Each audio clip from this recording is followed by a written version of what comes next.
السلام علیکم ورحمۃ اللہ وبرکاتہ۔ میں ہوں ساجد اقبال اور آپ دیکھ رہے ہیں اصلاح معاشرہ چینل۔ آج کا ہمارا موضوع ہے مہمان نوازی کی فضیلت اور آداب۔ ان الحمد للہ والصلاۃ والسلام علی من لا نبی بعد، اما بعد فاعوذ باللہ من الشیطان الرجیم، بسم اللہ الرحمن الرحیم۔ هل اتاک حدیث ضیف ابراہیم المکرمین۔ احباب گرامی، کوئی بھی خصلت اور روایت ایسی نہیں ہے کہ جس کے بارے میں اسلام نے ہمیں تعلیمات نہ دی ہوں۔ دنیا کی تمام تہذیبوں اور ثقافتوں میں جو بھی اچھی عادات ہیں، اسلام میں ان کے بارے میں تعلیمات موجود ہیں۔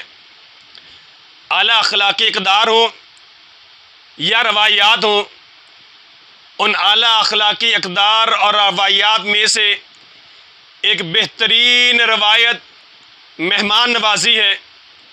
اللہ رب العزت نے قرآن مجید میں ابراہیم علیہ السلام کا واقعہ بیان فرمایا، اور وہ واقعہ بیان فرما کر اللہ رب العزت نے اس فعل کو، اس کام کو محمود قرار دیا ہے۔ فرمایا هل اتاک حدیث ضیف ابراہیم المکرمین۔ کیا ابراہیم علیہ السلام کا وہ واقعہ جب ان کے پاس معزز مہمان آئے، کس طرح ابراہیم علیہ السلام نے مہمان نوازی کی اور مہمانوں کو بٹھا کر اپنے گھر گئے، اپنی بیوی کے پاس گئے، گھر جا کر ان مہمانوں کے لیے بچڑا ذبح کیا، اس کو پکایا، بھونا۔ اللہ رب العزت فرماتے ہیں فراغ الی اہلہ فجاء بعجل سمین۔ ابراہیم علیہ السلام نے ان مہمانوں کی مہمان نوازی کس انداز سے کی ہے کہ بچڑا بھون کر ان کے لیے لے کر آئے، اور جب ان کے سامنے رکھا گیا فرمایا الا تاکلون، کھاتے کیوں نہیں ہو؟ تب جا کر پتہ چلا کہ یہ مہمان زمین والے مہمان نہیں ہے، بلکہ آسمان سے آنے والے مہمان ہیں۔ یہ مہمان نوازی اسلام نے اس کو بڑی قدر سے دیکھا ہے، اور آقا علیہ السلام نے واقف اور اجنبی، فقیر اور غنی کا فرق کیے بغیر مہمان کی عزت و تکریم کو ایمان کی علامت قرار دیا ہے، اور فرمایا من کان یؤمن باللہ والیوم الآخر فلیکرم ضیفہ۔ جو بندہ بھی اللہ پر ایمان رکھتا ہے، آخرت کے دن پر ایمان رکھتا ہے، وہ مہمان کی مہمان نوازی کرے۔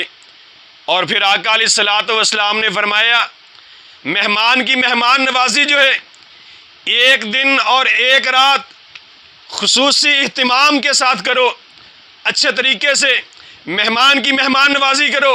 پھر پیارے محبوب پیغمبر صلی اللہ علیہ وسلم نے فرمایا الضیافۃ ثلاثۃ ایام، کہ لوگوں مہمان نوازی 3 دن تک ہے۔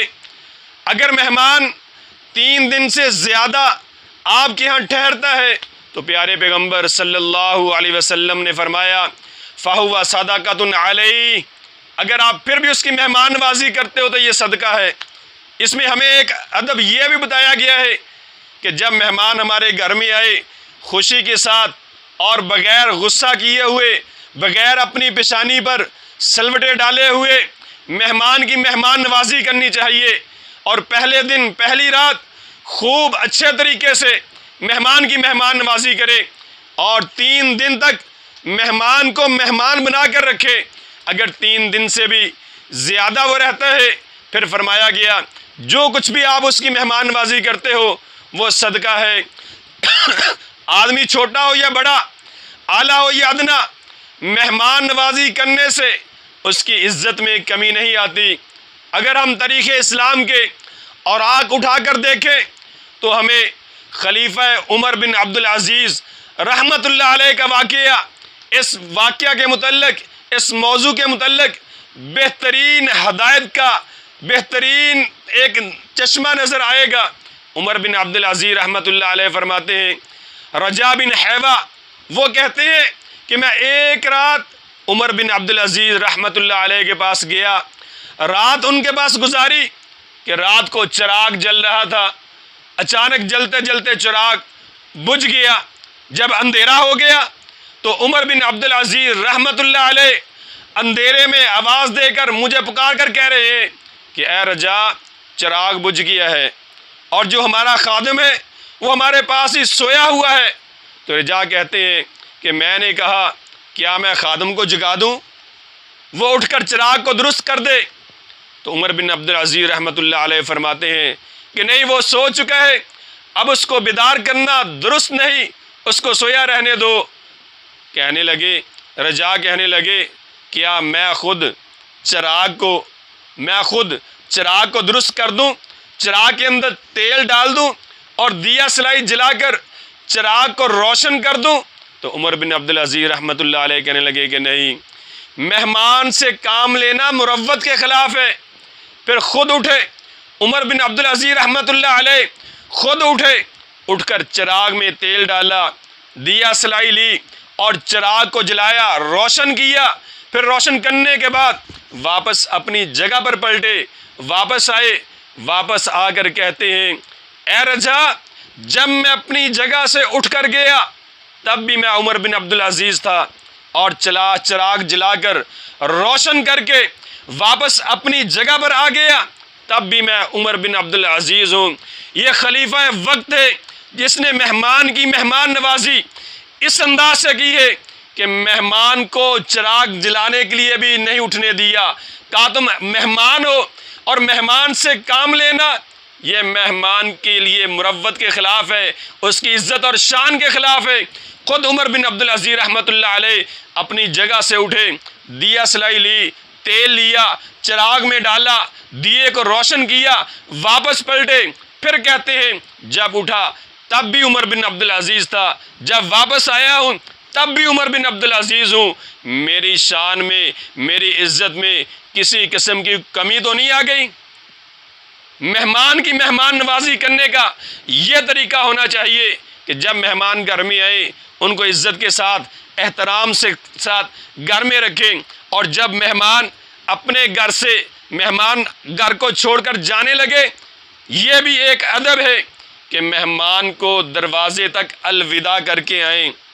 امام احمد بن حنبل رحمۃ اللہ علیہ کے پاس ابو عبید رحمۃ اللہ علیہ آئے اور مہمان نوازی امام احمد بن حنبل رحمۃ اللہ علیہ نے کی، اور جب واپس جانے لگے امام احمد بن حنبل اپنی جگہ سے اٹھے، ابو عبید کے ساتھ چلے، دروازے تک الوداع کرنے کے لیے گئے، اور امام احمد بن حنبل رحمۃ اللہ علیہ فرماتے ہیں کہ لوگوں، مہمان کو دروازے تک چھوڑ کے آنا یہ بھی مہمان کی عزت میں شامل ہے۔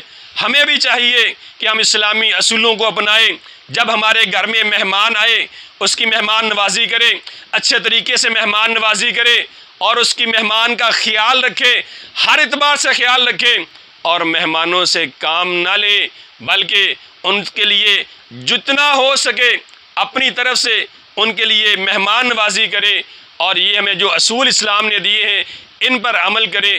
اللہ رب العزت سے دعا ہے کہ اللہ ہمیں ان آداب پر عمل کرنے کی توفیق عطا فرمائے۔